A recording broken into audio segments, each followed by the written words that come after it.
সূরা আল মুমিন 5 নম্বর আয়াত। উক্ত আয়াতে আল্লাহ রাব্বুল আলামিন তিনি তার বান্দাদেরকে বলছেন যে পৃথিবীর বুকে যত নবী এবং রাসূল এসেছেন, যখন তারা তাদের স্বজাতিদেরকে হক সত্যের প্রতি আহ্বান করেছেন, তখনই ওরা সত্যকে প্রত্যাখ্যান করে মিথ্যাকে প্রতিষ্ঠিত করবার জন্য বিভিন্ন প্রকারের অশ্লীল, বিভিন্ন প্রকারের মিথ্যাচার, বিভিন্ন রকমের কটূক্তিমূলক আচরণ তারা আবির্ভাব করত, যাতে করে সত্যটা ধামাচাপা পড়ে যায়, মিথ্যা যাতে করে প্রকাশিত হয়। এইটা যুগে যুগে তারা সত্যকে ধামাচাপা দেওয়ার জন্য, সত্যকে প্রতিষ্ঠিত না করার জন্য তারা বিভিন্ন রকমের কৌশল অবলম্বন করেছে। আর আল্লাহ রাব্বুল আলামিন তিনি সত্যকে প্রকাশ করে সারা বিশ্বময়ে ছড়িয়ে দিবেন, এটা তার পক্ষ থেকে ওয়াদা। বাতিলপন্থী যতই সত্যকে ধামাচাপা দেওয়ার চেষ্টা করুক, বাতিলকে তারা প্রচার করার যতই চেষ্টা করুক, কিন্তু তারা কখনো সফলকাম হতে পারবে না। আল্লাহ তাআলা সে কথাটি উক্ত আয়াতের মধ্যে তিনি বলছেন। আমি এটা সারমর্ম হিসেবে আপনাদের সামনে তুলে ধরলাম। বাতিল হলো শিরক, বাতিল হলো কুফর, বাতিল হলো বেদাত। কি বলছি আমি? বাতিল হলো শিরক, বাতিল হলো কুফর, বাতিল হলো বেদাত।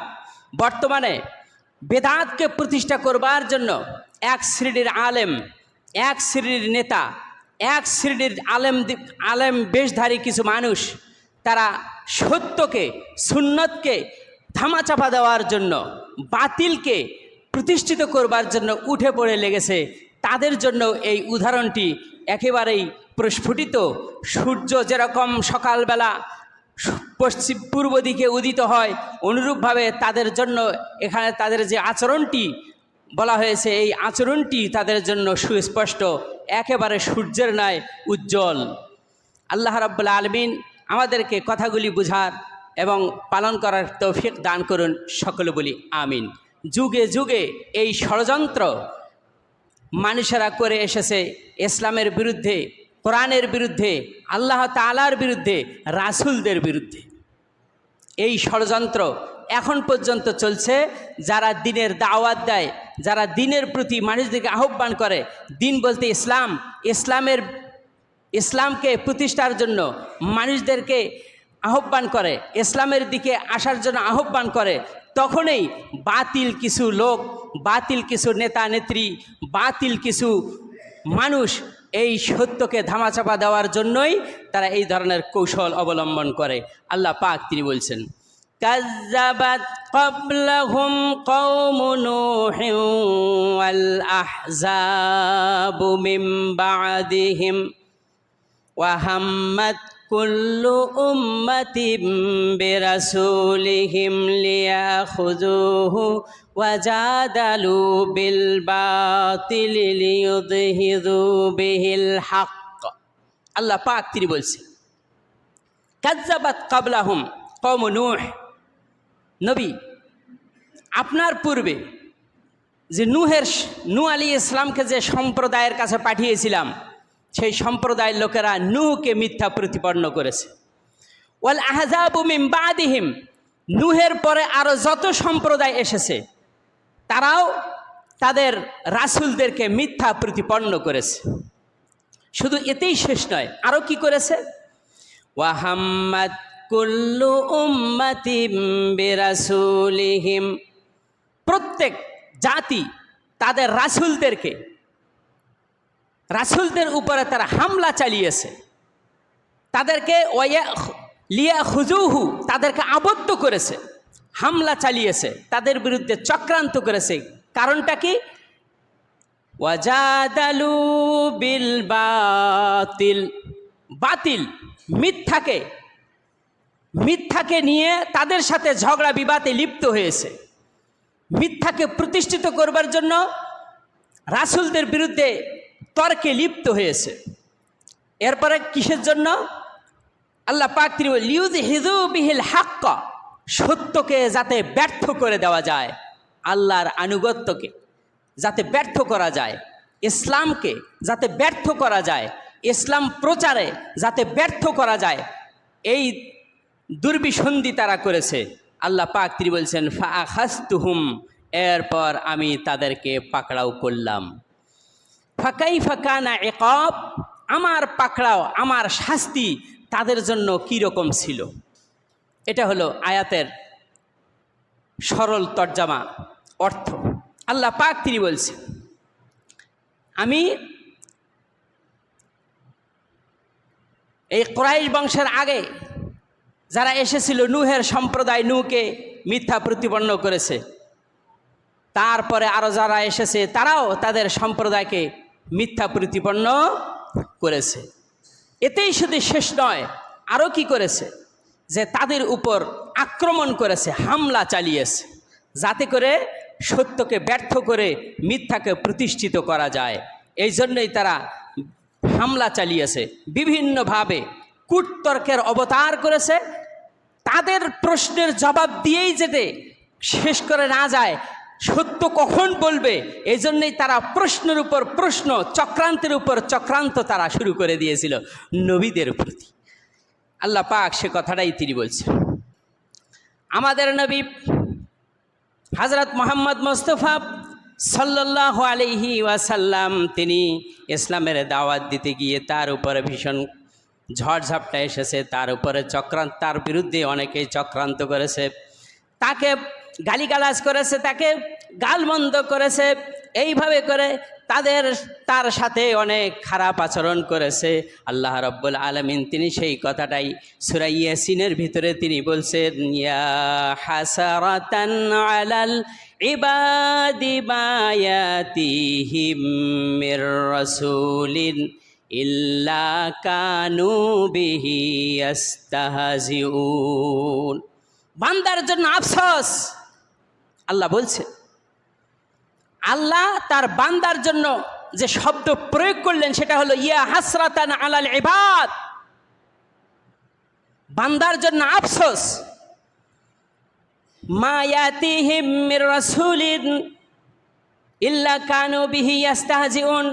তাদের কাছে আমি যত রাসূলই প্রেরণ করেছি, সমস্ত রাসূলদের সাথে তারা দুর্ব্যবহার করেছে, হাসি ঠাট্টা বিদ্রূপ করেছে, মিথ্যাবাদী বলেছে, তারপরে তাদেরকে পাগল বলেছে, মাজনুন বলেছে, জাদুগির বলেছে। এইভাবে করে তাদের বিরুদ্ধে ইল্লা মা কানু বিহি ইস্তাহজিউন, তাদের সাথে হাসি ঠাট্টা বিদ্রূপ করেছে। ও নবী, আপনার সাথেও তারা এই রকম আচরণ করেছে। আহারে, যে নবী আসলে পরে, না আসলে পরে আমরা এই বিশ্ব শাসন করার মতো একটা সংবিধান পেলাম না, যে নবী আসলে পরে আমরা পূর্ণাঙ্গ ইসলাম পেতাম না, সেই নবী মুহাম্মদুর রাসূলুল্লাহ সাল্লাল্লাহু আলাইহি ওয়াসাল্লাম এসেছেন, তার মাধ্যমে আমরা কোরআন পেয়েছি, তার মাধ্যমে আমরা ইসলাম পেয়েছি। সেই নবীর প্রতি যে খারাপ আচরণ করেছে, যা অনেক শোচনীয় ব্যাপার, অনেক দুঃখজনক ব্যাপার। তার সাথে তারা কুরাইশ বংশের কাফের বেঈমানরা তার সাথে খুব খারাপ আচরণ করেছে। একবার মুহাম্মদ সাল্লাল্লাহু আলাইহি ওয়াসাল্লাম, লক্ষ্য করুন, আব্দুল্লাহ ইবনে আমর ইবনে আল আস রাদিয়াল্লাহু তাআলা আনহুকে জিজ্ঞাসা করা হলো, মক্কার কুফফারে কুরাইশরা নবী মুহাম্মদ সাল্লাল্লাহু আলাইহি ওয়াসাল্লামের উপর যে নির্যাতন চালিয়েছে, এই নির্যাতনের মধ্যে থেকে সর্বাপেক্ষা কঠিন নির্যাতন কি হয়েছিল একটু আপনার জানা আছে, বলবেন কি? তিনি বললেন যে হ্যাঁ, আমি একটা তার নির্যাতনের চাক্ষুষ দেখেছি, তার নির্যাতনের কথা আমি বলছি যে তার উপরে মক্কার কুফফারে কুরাইশরা কেমনভাবে অত্যাচার করেছে। একবার রাসূলুল্লাহ সাল্লাল্লাহু আলাইহি ওয়াসাল্লাম তিনি কাবা গৃহের পাশে হাতিমে সালাতরত অবস্থায় ছিলেন, সালাত আদায় করছিলেন। তিনি সালাত আদায় করছিলেন, সেই মুহূর্তে অদূরে আবু জেহেল, উতবা, সাইবা সহ আরও কিছু পণ্ডিত নেতৃবৃন্দ ছিল। তারা রাসূল সাল্লাল্লাহু আলাইহি ওয়াসাল্লামের প্রসঙ্গ তুলে বিভিন্ন রকমের আলাপ আলোচনা করলো। সেই মুহূর্তে রাসূল সাল্লাল্লাহু আলাইহি ওয়াসাল্লাম এসে তিনি সালাত আদায় করলেন। হাতিমের মধ্যে কাবা শরীফের পাশে একটা খালি জায়গা আছে, তার নাম হলো হাতিম। এই হাতিমে তিনি সালাত আদায় করছিলেন। এমন সময় উতবা ইবনে আবি মুঈত এই দুর্বৃত্ত ওই আলোচনা শুনে দৌড়ে এসে আল্লাহ রাসূল সাল্লাল্লাহু আলাইহি ওয়াসাল্লামের গলার মধ্যে গামছা বা কাপড় পেঁচিয়ে ধরে দুই দিক থেকে পাক দেওয়া শুরু করেছে। পাকাতে এমন সময় রাসূল সাল্লাল্লাহু আলাইহি ওয়াসাল্লামের গলার মধ্যে ফাঁস লেগে যাওয়ার উপক্রম। সে চেয়েছিল যে রাসূলকে গলায় ফাঁস দিয়ে তাকে দুনিয়া থেকে বিদায় করে দেবে, ইসলামও শেষ হয়ে যাবে, কোরআনের দাওয়াতও বন্ধ হয়ে যাবে, এইটা তার পরিকল্পনা ছিল। কিন্তু সে ফাঁস দিতে এক পর্যায়ে রাসূল সাল্লাল্লাহু আলাইহি ওয়াসাল্লামের চেহারা মোবারক লাল হয়ে গেল, চক্ষুগুলো যেন বের হয়ে, দুই চক্ষু যেন সামনের দিকে বের হয়ে আসার উপক্রম। সেই মুহূর্তে কোথা থেকে যেন হযরতে আবু বকর রাদিয়াল্লাহু তাআলা আনহু দৌড়ে এসে কাফের বেঈমান উতবা ইবনে আবি মুঈতকে ধাক্কা দিয়ে ফেলে দিয়া আল্লাহ রাসূল সাল্লাল্লাহু আলাইহি ওয়াসাল্লামের গলার ফাঁসকে তিনি খুলিয়ে দিয়ে তারপরে আবু বকর রাদিয়াল্লাহু তাআলা আনহু তিনি বললেন, আতাকতুলুনা রাজুলান আইয়াকুলা রাব্বি আল্লাহ। তোমরা কি এমন এক ব্যক্তিকে হত্যা করতে চাচ্ছ যে ব্যক্তি বলে আমার রব আল্লাহ? আমার রব কে? আল্লাহ। তাকে তোমরা হত্যা করতে চাচ্ছ? শুধুমাত্র বলেছে আমার রব আল্লাহ, এতটুকু কথা বলার কারণে কি তার দোষ যে তোমরা তাকে ফাঁস দিয়ে তাকে হত্যা করতে চাও? আহারে, নবী মুহাম্মদ সাল্লাল্লাহু আলাইহি ওয়াসাল্লামকে দুনিয়া থেকে বিদায় দেওয়ার জন্য কত ষড়যন্ত্র তারা করেছে। আহা, আল্লাহ পাক তিনি বলছেন, ওয়াহাম্মাদ কুল্লু উম্মাতিন বিরাসূলিহিম, প্রত্যেকটি জাতি তার রাসূলদের উপরে আক্রমণ করেছে, হামলা চালিয়েছে, আবদ্ধ করেছে। শুধুমাত্র কারণটা কি ছিল? লিইউযহিরু বিহিল হক, সত্যকে ব্যর্থ করবার জন্য, সত্য যাতে প্রচার না হয়, এই অপরাধ। এতেই শেষ নয়, মুহাম্মদ সাল্লাল্লাহু আলাইহি ওয়াসাল্লাম তিনি আর একদিন কাবা ঘরের হাতিমে তিনি সালাত আদায় করতেছেন, সেজদায় চলে গেছেন। আবু জেহেল বলতে লাগলো, মুহাম্মদ যখন সেজদায় চলে যাবে, ওই দিকে উটের নাড়ি ভুড়ি আছে, কে এনে সেজদায় থাকাকালীন অবস্থায় তার দুই ঘাড়ের দুই কাঁধের মাঝে কে রেখে দিতে পারে? এই কথা শোনা মাত্র উতবা ইবনে আবু মুঈত দৌড় দিয়ে এসে নারী ভুড়িগুলি আনতে গেল। বিরাট একটি ভুড়ি, উটের ভুড়ি। তারপরে সে এনেছে। রাসূল সাল্লাল্লাহু আলাইহি ওয়াসাল্লাম যখন সেজদায় চলে গেছেন, সাথে সাথে ওই নারী ভুড়ি, বিরাট নারী ভুড়ি রাসূল সাল্লাল্লাহু আলাইহি ওয়াসাল্লামের দুই কাঁধের মাঝে রেখে দিয়েছে। এর ইচ্ছা ছিল ওই ভুড়িটি দুই কাঁধের মাঝে রাখলে পরে শ্বাস বন্ধ হয়ে দুর্গন্ধে যেন রাসূল সাল্লাল্লাহু আলাইহি ওয়াসাল্লাম মৃত্যুবরণ করেন। এই অবস্থা হয়ে গেল। রাসূল সাল্লাল্লাহু আলাইহি ওয়াসাল্লাম তিনি ভুড়ির ওজনে আর মাথা তুলতে পারছেন না, যেমন শ্বাস বন্ধ হয়ে যাওয়ার উপক্রম। ইতিমধ্যে ফাতেমা রাদিয়াল্লাহু তাআলা আনহার কাছে খবর পৌঁছে গেল। আব্দুল্লাহ ইবনে মাসউদ বলছেন, আমি অদূরে পাশেই ছিলাম, কিন্তু আমার করার মতো কিছুই ছিল না। হযরতে ফাতেমা রাদিয়াল্লাহু তাআলা আনহা তিনি দৌড় দিয়ে এসে নারী ভুড়ি সব কিছু ফেলে দিয়া, ধাক্কা দিয়ে ফেলে দিলে তারপরে রাসূল সাল্লাল্লাহু আলাইহি ওয়াসাল্লামকে তিনি শ্বাসরত অবস্থায়, যে শ্বাসরুদ্ধকর অবস্থায় তার মৃত্যুবরণ করা থেকে তিনি তাকে হেফাজত করলেন, তাকে রক্ষা করলেন। বিভিন্নভাবে প্রচেষ্টা চালিয়েছে, রাসূলদের উপরে নির্যাতন করেছে যাতে ইসলামের দাওয়াত বন্ধ হয়ে যায়, কিন্তু বন্ধ করতে পারছে কেউ? আল্লাহ পাক তিনি বলছেন, ইউরিদুনা লিইউতফিউ নূরাল্লাহি বিআফওয়াহিহিম, ওরা চেয়েছে ইসলামের আলোকে ফুয়ের মাধ্যমে ইসলামের আলোকে নিভিয়ে দিতে। আল্লাহু ইউতিম্মা নূরা, কিন্তু আল্লাহ রাব্বুল আলামিন তিনি তার নূরকে, ইসলামের আলোকে তিনি বিশ্বময় ছড়িয়ে দিবেন। এটা আল্লাহর ওয়াদা। আল্লাহু আকবার। মুহাম্মদ সাল্লাল্লাহু আলাইহি ওয়াসাল্লাম তিনি তার তার উপর আয়াত নাজিল হয়ে গেল, প্রকাশ্যে আপনি ইসলামের দাওয়াত দেন, আর গোপন চলবে না। তিনি প্রকাশ্যে ইসলামের দাওয়াত দেওয়া শুরু করলেন। রাসূল সাল্লাল্লাহু আলাইহি ওয়াসাল্লাম তিনি তার সাথী যায়েদ ইবনে হারেসকে তিনি সঙ্গে নিয়ে তায়েফে গেলেন। কোথায় গেলেন? তায়েফে গেলেন। তায়েফে যাওয়ার পর সেখানে বানু সাকিব গোত্রের 3 নেতার সাথে তিনি সাক্ষাৎ করলেন।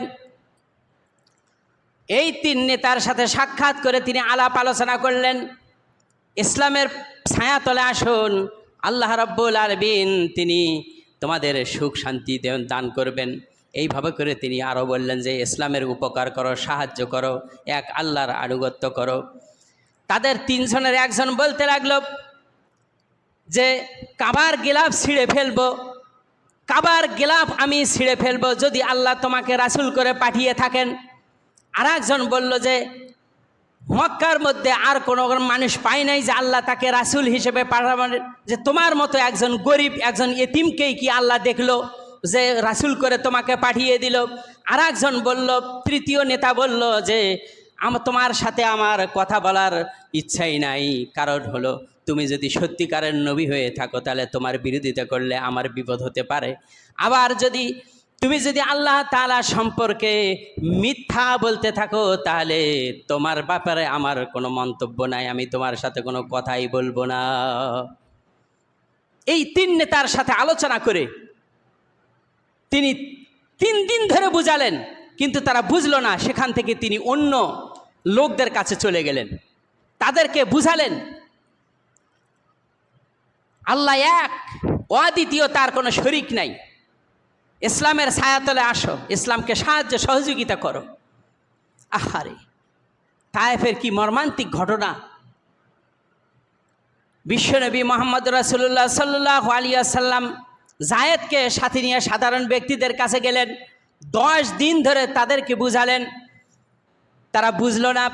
শেষ পর্যন্ত নেতাদের উস্কানিতে তিনি যখন তায়েফ থেকে বেরিয়ে আসবেন মক্কার উদ্দেশ্যে, নেতাদের উস্কানিতে যুবক শ্রেণীর লোকদেরকে, এই নেতারা যুবক শ্রেণীর লোকদেরকে উস্কিয়ে দিল মুহাম্মদ সাল্লাল্লাহু আলাইহি ওয়াসাল্লামের বিরুদ্ধে যে একটি পাগল এসেছে, মিথ্যাবাদী এসেছে, তোমরা তাকে তাড়িয়ে দাও, ধাক্কা দাও। এরপরে উশৃঙ্খল বালক এবং যুবকরা এসে তাকে গালমন্দ করতে লাগলো এবং তার বিরুদ্ধে কটূক্তি করতে লাগলো। এক পর্যায়ে তারা হইচই করলো, চেঁচামেচি করলো। নিমিষের মধ্যে অনেক বালক এসে রাস্তার 2 পাশে একত্রিত হয়ে গেল, 2 পাশে লাইন ধরে গেল। রাসূল সাল্লাল্লাহু আলাইহি ওয়াসাল্লাম যায়েদ ইবনে সাবিতকে নিয়ে, যায়েদ ইবনে হারেসকে নিয়ে তিনি তাদের মাঝ দিয়ে যাচ্ছেন। সেই মুহূর্তেই কয়েকজন যুবক সামন থেকে ধাক্কা মারে আবার ফেলে দেয়, পিছন থেকে ধাক্কা মারে ফেলে দেয়, আবার কয়েকজন যুবক পাথর নিক্ষেপ করে, আবার তিনি পড়ে যান, আবার হাত ধরে উঠায়, আবার ধাক্কা মারে, আবার পাথর মারে, আবার তিনি পড়ে যান। এইভাবে করে ধাক্কা এবং ফেলে দেয়, আবার উঠায়। একটা পাগলের সাথেও কোনো মানুষ এইরকম ব্যবহার করে না, রাসূলের সাথে যেরকম ব্যবহার তারা করেছে। আমার বন্ধুগণ, রাসূল সাল্লাল্লাহু আলাইহি ওয়াসাল্লাম আহত হয়ে গেলেন, মাথা ফেটে গেল, পাথরের আঘাতে তিনি ক্ষতবিক্ষত হয়ে পড়লেন। এক পর্যায়ে তার পায়ের গোড়ালি ফেটে গিয়ে রক্তে জুতা মুবারক ভিজে, তারপরে তা রক্তের মধ্যে জমাট বাঁধা রক্তের মধ্যে আটকে গেল, জুতা আর তিনি খুলতে পারেন না। যায়েদ ইবনে হারেসকে সাথে নিয়ে তিনি 3 মাইল দূরে অনেক কষ্টে তিনি হেঁটে চলে গেলেন। তায়েফকে ত্যাগ করে তিনি রবিয়ার একটি আঙ্গুরের বাগানের মধ্যে তিনি আশ্রয় নিয়েছেন। সেখানে আশ্রয় নিলেন। আশ্রয় নেওয়ার পরে রবিয়ার 2 পুত্র বলতে লাগলো যে আহারে, এই ব্যক্তিটির কি অবস্থা। তারা তাকে চিনতে পেরেছে যে ইনি মক্কার মুহাম্মদ, যিনি নবী দাবি করেছেন বা যিনি নবী এবং রাসূল হয়ে এসেছেন। তারা চিনতে পেরে আদ্দাস নামে একজন ব্যক্তিকে বলল যে তোমরা এই 1 গ্লাস আঙ্গুরের শরবত নিয়ে তাকে দাও। মুহাম্মদ সাল্লাল্লাহু আলাইহি ওয়াসাল্লামকে এই 1 গ্লাস আঙ্গুরের শরবত নিয়ে দিল। দেওয়ার পর রাসূল সাল্লাল্লাহু আলাইহি ওয়াসাল্লাম তিনি বিসমিল্লাহ বলে খাইলেন, পান করলেন। খাওয়ার শুরুতে কি বলতে হয়? বিসমিল্লাহ। বিসমিল্লাহ বলে তিনি পান করলেন। আদ্দাস বলল, আমরা যখন কোনো কিছু খাই বা পান করি, বিসমিল্লাহ তো আমরা বলি না। আপনি বিসমিল্লাহ বললেন, তার কারণটা কি? তখন তিনি ওই আদ্দাসকে ইসলামের দাওয়াত দিলেন। আল্লাহ রাসূল বললেন, তুমি আদ্দাস, তোমার নাম আদ্দাস না? বলে, হ্যাঁ, আমার নাম আদ্দাস। আদ্দাস বলল, ইয়া রাসূলুল্লাহ, আপনি জানলেন কিভাবে, চিনলেন কিভাবে? তুমি ওই ঈসার গোত্রের লোক না, অমুক এলাকার? বলে, হ্যাঁ, আমি তো তারই অনুসারী। তখন রাসূল সাল্লাল্লাহু আলাইহি ওয়াসাল্লাম বললেন, ঈসা আর আমি ভাই, এক নবী আর এক নবী ভাই ভাই। আহা, মুহাম্মদ সাল্লাল্লাহু আলাইহি ওয়াসাল্লাম তিনি পান করলেন। এরপরে এক পর্যায়ে তিনি ঘুমিয়ে গেলেন, আবার তিনি জাগ্রত হলেন। জাগ্রত হওয়ার পরে এরপরে তার উপরে এক খণ্ড মেঘ ছায়া করতেছে। তাফসিরের ভিতরে এসেছে এক খণ্ড মেঘ তার উপরে ছায়া করতেছে। এরপরে তিনি আকাশের দিকে চোখ তুলে তাকিয়ে দেখলেন যে হযরতে জিবরিল আলাইহিস সালাম তিনি এসে উপস্থিত। জিবরিল আলাইহিস সালাম এসে বললেন, আসসালামু আলাইকা ইয়া রাসূলুল্লাহ, হে আল্লাহ রাসূল, আপনার প্রতি শান্তি বর্ষিত হোক। আপনার প্রতি তায়েফবাসীরা যে আচরণ করেছে, এই আচরণ আল্লাহ রাব্বুল আলামিন তিনি দেখেছেন এবং ফেরেশতারাও দেখেছে। সুতরাং আল্লাহ রাব্বুল আলামিন আমার সাথে একজন ফেরেশতাকে পাঠিয়ে দিয়েছে, তার নাম হলো মালাকুল জিবাল। এই মালাকুল জিবাল পাহাড় নিয়ন্ত্রণকারী ফেরেশতা। আপনি তাকে যে নির্দেশ দিবেন, সেই নির্দেশ অনুযায়ী সে কাজ করবে। তখন মালাকুল জিবাল এসে রাসূলকে বললেন, আসসালামু আলাইকা ইয়া রাসূলুল্লাহি, হে আল্লাহ রাসূল, আপনার উপর শান্তি বর্ষিত হোক। আমি আল্লাহর পক্ষ থেকে হুকুম নিয়ে এসেছি। আল্লাহ আমাকে অর্ডার দিয়েছেন যে আপনি যা হুকুম করবেন সেটা পালন করবার জন্য। আপনি যদি চান যে তায়েফের দুই প্রান্তে দুইটি পাহাড় দেখা যায়, এই দুই পাহাড়ের লাইনকে একখানে করে দিয়া তায়েফবাসীকে মাটির সাথে মিশিয়ে দিতে যদি বলেন আপনি, তাই আমি করব। তখন রাসূল সাল্লাল্লাহু আলাইহি ওয়াসাল্লাম বললেন, না না, আমি তা করতে চাই না, আমি তা করতে চাই না। আমি বরঞ্চ এই দোয়া করি যে আল্লাহ রাব্বুল আলামিন তাদেরকে যেন হেদায়েত দান করে। আল্লাহ রাব্বুল আলামিন তাদের গর্ভে এমন সন্তান জন্ম নেবে যে তারা যেন ইসলামের ছায়াতলে আসে এবং আল্লাহ তাআলার আনুগত্য করে। আল্লাহু আকবার, আল্লাহু আকবার। দয়ার নবী, বিশ্ব নবী, রহমতের নবী, তার উপর কি অত্যাচার করেছে! এই জন্য আল্লাহ পাক তিনি বলছেন, ওয়ামা আরসালনাকা ইল্লা রাহমাতাল লিল আলামিন। নবী হে, আপনাকে বিশ্ববাসীর জন্য রহমত স্বরূপ আমি পাঠিয়ে দিয়েছি। আল্লাহু আকবার। তার উপর কি নির্যাতন চালিয়েছে কাফের, বেঈমানরা, মুশরিকরা, মুনাফিকরা। আহা, আল্লাহ পাক তিনি বলছেন এটা কেন এগুলি করেছে। ও হাম্মাত কুল্লু উম্মাতিম বিরাসূলিহিম, প্রতিটি গোত্রের লোকেরা তাদের রাসূলদের উপরে হামলা চালিয়েছে, তারা চক্রান্ত করেছে। ওয়াজাদালু বিল বাতিল, মিথ্যাকে নিয়ে তারা তর্ক বিতর্ক করেছে তাদের সাথে। লিইউযহিরু বিল হাক্কা, যাতে করে সত্য কি হয়ে যায়, ধামাচাপার মধ্যে পড়ে যায়, সত্য যাতে প্রচার যাতে না হয়। এটি ছিল তাদের সন্ধি। একবার মুহাম্মদ সাল্লাল্লাহু আলাইহি ওয়াসাল্লাম তিনি সাফা পাহাড়ের পাশ দিয়ে তিনি যাচ্ছেন। সেই মুহূর্তে আবু জেহেল উপস্থিত। সে বলতে লাগলো যে আজকে মুহাম্মদের ব্যাপারে একটা ফয়সালা করবই। দেখছেন কার? আবু জেহেল সাফা পাহাড়ের কাছে মুহাম্মদ সাল্লাল্লাহু আলাইহি ওয়াসাল্লাম তিনি অতিক্রম করছেন। আবু জেহেল মুহাম্মদ সাল্লাল্লাহু আলাইহি ওয়াসাল্লামের সামনে এসে তারপরে তাকে গালিগালাজ করলো, মিথ্যাবাদী বলল, বিভিন্নভাবে অপমান করলো, কটূক্তিমূলক কথা বলল। মুহাম্মদ সাল্লাল্লাহু আলাইহি ওয়াসাল্লামকে এসব বলার পরে এতেই ক্ষান্ত হয় নাই, আরও কি করলো, পাথর নিয়ে রাসূল সাল্লাল্লাহু আলাইহি ওয়াসাল্লামের মাথার মধ্যে আঘাত করলো। রাসূল সাল্লাল্লাহু আলাইহি ওয়াসাল্লামের মাথা ফেটে রক্ত বাইর হয়ে গেল। এরপরে আরেকজন লোকের দাসী সেই ঘটনাটা দেখলো। দেখার সাথে সাথে হামজা রাদিয়াল্লাহু তাআলা আনহা, তখনও তিনি ইসলাম কবুল করেন নাই। হামজা সবে মাত্র স্বীকার করে সে বাড়িতে ফিরেছে। এরপরে ওই দাসী গিয়া বলতে লাগলো মোহাম্মদের সাথে, আজকে আবু জেহেল এই করেছে সেই করেছে, গালিগালাজ করেছে, এমনকি শেষ পর্যন্ত পাথর মেরেছে। মোহাম্মদ সাল্লাল্লাহু আলাইহি সাল্লাম তিনি পড়ে আছেন। ইতিমধ্যেই হামজা এসে বলতে লাগলো, এ কি অবস্থা, তার বাবা নাই, তিনি এতিম বলে কি তার কেউ নাই নাকি, যে তাকে যেখানে সেখানে মারবে, যেখানে সেখানে তাকে গালমন্দ করবে, তাকে তার উপর অত্যাচার করবে, হামলা চালাবে, এটা কখনো সহ্য করা যায় না। পিতা আব্দুল্লাহ নাই বিধায় তাতে কি হয়েছে, আমি তো হামজা চাচা বেঁচে আছি। হামজা তখন বলতে লাগলো, এই অবস্থায় যদি আবু জেহেল করে থাকে তাহলে আমি এই মুহূর্তে আবু জেহেল কোথায় আছে আমি তার বাড়িতে চলে যাব।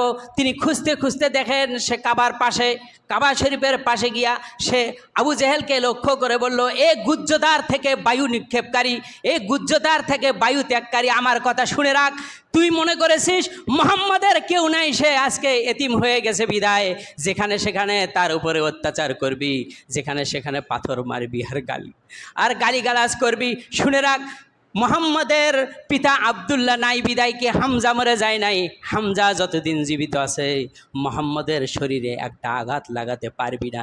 এই কথা বলা মাত্র ধনুক দিয়ে এমন জোরে একটি আঘাত বেড়েছে, মাথা ফেটে, আবু জেহেলের মাথা ফেটে ফিং করে রক্তে চতুর্দিকে পড়ে গেল।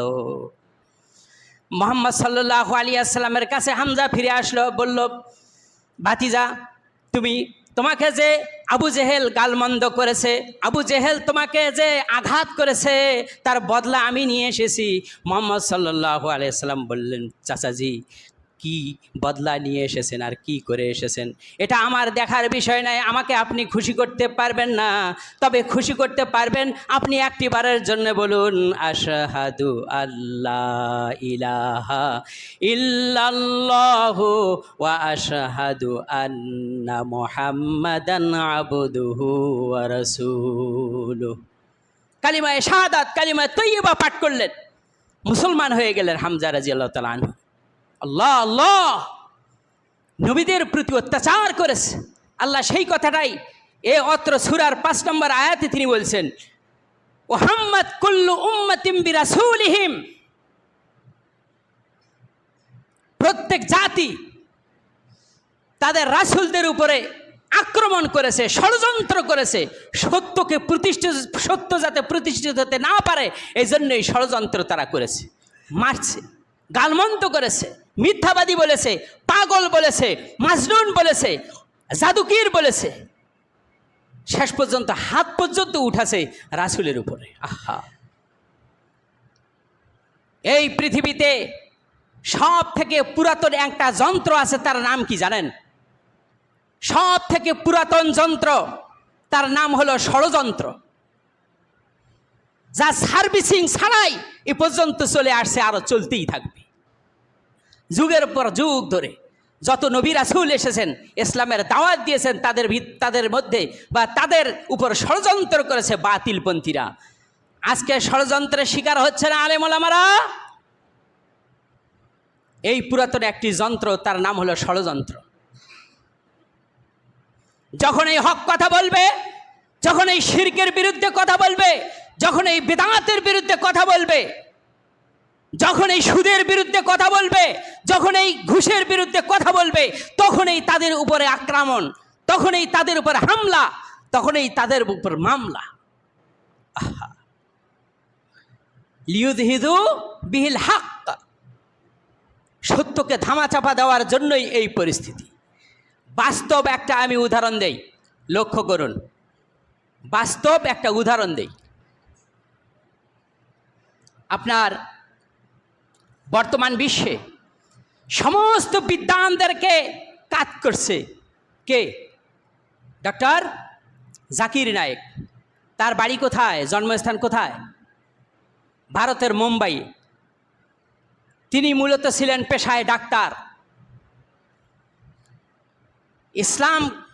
ইসলামকে প্রতিষ্ঠা করবার জন্য তিনি ইসলামের যত বই আছে, কোরআন হাদিস যত কিতাব আছে সব পড়েছেন, অধ্যয়ন করেছেন। আর একদিকে বাতিলপন্থী যারা আছে, এদের কিতাবগুলি সব পৃথিবীর বুকে যত অন্যান্য ধর্ম আছে সকল ধর্মগ্রন্থ তিনি পড়েছেন। পড়ার পরে ইসলামকে বিজয়ী করবার জন্য সমস্ত বিদ্বানদেরকে তিনি কাছে ডেকেছেন, মুনাজারা করেছেন, ডিবেট করেছেন, তাদের সাথে প্রকাশ্যে আলোচনা করেছেন। শেষ পর্যন্ত তারা হেরে গেছে। শত শত হাজার হাজার বিধর্মী ইসলামের ছায়াতলে এসেছে। আল্লাহু আকবার। এ কথা কি ভুল? অথচ ইসলামের দাওয়াত দেওয়ার কারণে মুম্বাইয়ে তার বাড়ি, তার জায়গা সেখানে হলো না, সেখানে তিনি থাকতে পারলেন না। ভারত সরকার তাকে উচ্ছেদ করলেন, মামলা করলেন, এই করলেন সেই করলেন। আজকে সেখান থেকে তিনি বাড়ি ছাড়া হয়ে গেলেন। আল্লাহ তার এর থেকে আরো উত্তম ব্যবস্থা করে দিয়েছেন, দেন নাই? এখন তিনি আছেন ফ্রি ভিসা নিয়ে পৃথিবীর বিভিন্ন কান্ট্রিতে, সৌদি, দুবাই, মালয়েশিয়া, আরব আমিরাত, আরও কত দেশ তাকে স্বাগত জানিয়েছে। আল্লাহু আকবার। শুধুমাত্র ইসলামের সঠিক দাওয়াতটা দেওয়ার কারণেই তার জন্মস্থানে তাকে থাকতে দেওয়া হলো না। আজকে বাংলাদেশে আহলে হাদিস যারা আছে তারা সুন্নতকে প্রতিষ্ঠার জন্য হক কথা বলে যাচ্ছেন, তাদের বিরুদ্ধে কত ষড়যন্ত্র, বিভিন্ন প্রকারের গালিগালাজ, বিভিন্ন ধরনের গালমন্দ, যেখানে আলোচনা করতে যায় রাস্তার মধ্যে হামলা চালায়, তাদের উপরে গাড়ি বহরের মধ্যে হামলা চালায়, এরম নজির আছে। কাপাসিয়ার মতো একটি জায়গায় আহলে হাদিস মসজিদ ভেঙ্গে চুরমার করে দিয়েছে। আপনার কুমিল্লার এই ফরিদপুরের সালথায় সেখানে মসজিদ ভেঙ্গে চুরমার করে দিয়েছে। তারপরে দিনাজপুরে মসজিদ ভেঙ্গে চুরমার করে দিয়েছে। এরকম অহরহ ঘটনা আছে। এর কারণটা কি? বিদআতপন্থীরা সুন্নতকে তারা সহ্য করতে পারছে না, হকের আওয়াজকে তারা সহ্য করতে পারছে না, যার কারণে তারা এইভাবে বিভিন্ন রকমের আচরণ করছে। আহলে হাদিসের বিরুদ্ধে গালিগালাজ, হামলা, মামলা সব। হেফাজতকারী কে? আল্লাহ পাক। লক্ষ্য করে দেখুন, হযরত মুহাম্মদ সাল্লাল্লাহু আলাইহি ওয়াসাল্লামের বিরুদ্ধে যখন উঠে পড়ে লাগলো কুফারে কুরাইশরা, শেষ পর্যন্ত তাকে হত্যা করার পরিকল্পনা চালালো। সেই মুহূর্তে তিনি একটি ঘরের মধ্যে তিনি ছিলেন। কাফের বেঈমানরা সেই ঘর ঘিরে ফেলেছে। রাতের বেলা তাকে ঘর থেকে বাইর হলে পরে তারপর তাকে হত্যা করে ফেলবে। আল্লাহ রাব্বুল আলামিনের পক্ষ থেকে হুকুম এসেছে জিবরাইলের মারফতে। জিবরাইল এসে বললেন, ইয়া রাসূলুল্লাহি, আপনি উঠুন, আল্লাহ রাব্বুল আলামিনের পক্ষ থেকে হুকুম হয়েছে মদিনায় হিজরত করার, আপনি হিজরত করুন। হযরতে মুহাম্মদ সাল্লাল্লাহু আলাইহি ওয়াসাল্লাম তিনি হিজরত করবেন। হযরতে আলী তার পাশে শুয়ে রয়েছে। আলীকে জাগ্রত করে তিনি বললেন, আলী রে, তুমি আমার বিছানার উপরে শুয়ে থাকো, আল্লাহর পক্ষ থেকে হুকুম হয়েছে মদিনায় হিজরত করার, সুতরাং আমি আজকে রাত্রে হিজরত করব। বিশ্বনবী মুহাম্মদ রাসূলুল্লাহ সাল্লাল্লাহু আলাইহি ওয়াসাল্লাম তিনি হিজরত করবেন। সেই মুহূর্তে আলী রাদিয়াল্লাহু তাআলা আনহু বললেন, ইয়া রাসূলুল্লাহি, আপনার বিছানার উপরে আপনার চাদর মুড়ি দেওয়া অবস্থায় আমি শুয়ে থাকব। সকালবেলায় কাফের বেঈমানরা যখন ঘরের ভিতরে প্রবেশ করে আপনার বিছানার উপরে আপনার চাদর মুড়ি দিয়ে অবস্থায় আমি আলীকে দেখে মোহাম্মদ মনে করে কেটে কেটে টুকরো টুকরো করে ফেলবে। এতে করে আমার মনে এতটুকু কষ্টও থাকবে না, দুঃখও থাকবে না, বেদনাও থাকবে না। সুতরাং আমি আলীর জীবনের বিনিময়ে মোহাম্মদ সাল্লাল্লাহু আলাইহি ওয়াসাল্লাম তিনি বেঁচে থাকবেন, এটাই আমার আনন্দ, এটাই আমার তৃপ্তি। মোহাম্মদ সাল্লাল্লাহু আলাইহি ওয়াসাল্লাম তিনি এক মুষ্টি বালি হাতে নিলেন। এই বালি হাতে নিয়ে তিনি কাফেরদের প্রতি তিনি নিক্ষেপ করলেন। সমস্ত বালিকানাগুলি চোখের ভিতরে ঢুকে গেল। এরপরে কাফের বেঈমানরা চোখের ভিতরে বালি ঢুকার কারণে চোখ রগড়াতেছে। চোখের ভিতরে বালি গেলে কি অবস্থা হয় আপনারা তা ভালোভাবেই জানেন। কাফের বেঈমানরা চোখ রগড়াতেছে। এরই ফাঁকে দিয়ে মুহাম্মদ সাল্লাল্লাহু আলাইহি ওয়াসাল্লাম তিনি চলে গেলেন, কাবা শরীফের পাশ দিয়ে গেলেন। এরপরে আবু বকরের বাড়িতে গিয়ে তিনি দরজা নক করলেন। দরজা নক করার সাথে সাথে দরজা খুলে গেল। আল্লাহ রাসূল বললেন, আবু বকর রে, একটা মাত্র দরজায় আঘাত করেছি, কিভাবে দরজা খুলে গেল? আবু বকর বললেন, ইয়া রাসূলুল্লাহ, ইয়া হাবিবাল্লাহ, আপনি যেদিন থেকে হিজরতের কথা বলেছেন সেই দিন থেকে আমি মনে মনে চিন্তা করেছি নবীজি কোন রাত্রে আসবেন আর কত রাত্রে আসেন। এসে যদি দরজাটার কাছে আবু বকর বলে যদি ডাকাডাকি করে আর নক করতে থাকে, আমার যদি ঘুম থেকে উঠতে দেরি হয়ে যায়, মুহাম্মদ সাল্লাল্লাহু আলাইহি সাল্লাম কষ্ট পেয়ে যাবে। এই মনে করে রাত্রে বিছানায় না ঘুমাইয়া সেই দিন থেকে দরজাটার সাথে পিঠ লাগায়া ঘুমাচ্ছিলাম। আল্লাহু আকবার। বিশ্বনবী মুহাম্মদ রাসূলুল্লাহ সাল্লাল্লাহু আলাইহি ওয়াসাল্লাম তিনি আবু বকরকে সাথে নিয়ে তিনি অন্য একটা সোজা রাস্তা বাদ দিয়ে একটা বাঁকা রাস্তা ধরে তিনি চলে গেলেন। যেই রাস্তা দিয়ে চললে পরে কাফের বেঈমানরা বুঝতে পারবে না, তিনি চলে গেলেন জাবালে সুরে। তিনি সেখানে গিয়া আশ্রয় নিলেন।